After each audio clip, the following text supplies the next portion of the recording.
కార్యాల్లో ఇంకెంతకాలం అపవాది స్నేహంతో బ్రతుకుతారు?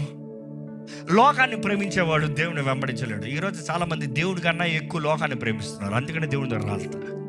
దేవుడు మంచోడే. ఈరోజు చాలా మంది వారి రిలేషన్షిప్స్లో చూడండి, సంబంధాల్లో చూడండి, లోకంలో కార్యాలు చూడండి. ఓ ఈ అబ్బాయి మంచోడే, కానీ ఈ అబ్బాయి మోర్ ఫన్, ఈ అబ్బాయి మోర్ ఫన్. పెళ్లి చేసుకుంటే ఈ అబ్బాయినే పెళ్లి చేసుకుంటా, కానీ ఇప్పుడు బ్రతుకుతానికి ఈ అబ్బాయి బెటర్ ఫన్. ఇదే యాటిట్యూడ్ చాలా మంది. దేవుడితో బ్రతకాలి, దేవుడే రైట్, దేవుడు కాకపోతే లేను, కానీ ఈ లోకం కొంచెం ఫన్.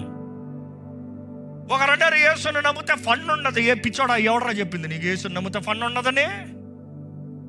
ఆయనలో ఉన్న ఆనందం లోకంలో దొరుకుతుందా?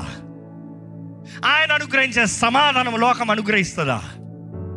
నువ్వు అనుభవించి చూడలేదు అంతే. దేవుడు చెప్పలేదా, రుచి చూచి ఎరుగయ్యా దేవుడు ఉత్తముడని? రుచి చూడ, నువ్వు టేస్ట్ చూడట్లే అంతే. పాయింట్. ఈరోజు చాలా మంది ఎక్స్ క్రిస్టల్ అంటా ఉంటారు. నువ్వు సుర్రు సుర్రు సుర్రు సుర్రు అంటది. ఎక్స్ క్రిస్టియన్ ఏంటయ్యా? ఎప్పటి నుండి స్టార్ట్ అయింది ఈ మాట? ఎక్స్ క్రిస్టియన్ అయితే అసలు ఒక మాట అడుగుతాం, ఒక వ్యక్తి చచ్చిన తర్వాత మరలా నేను వాడిని అని చెప్తావా? అవదుగా. నువ్వు క్రైస్తవుడు అన్నప్పుడు క్రీస్తుతో మరణించిన తర్వాత ఇంకా పాత వ్యక్తి ఎక్కడి నుంచి లేచి వచ్చాడు? పునరుద్ధరణపై శక్తి నిన్ను నూతన సృష్టిగా మారుస్తుంది కదా, పాత వ్యక్తిగా కాదు కదా. ఎక్కడి నుండి పాత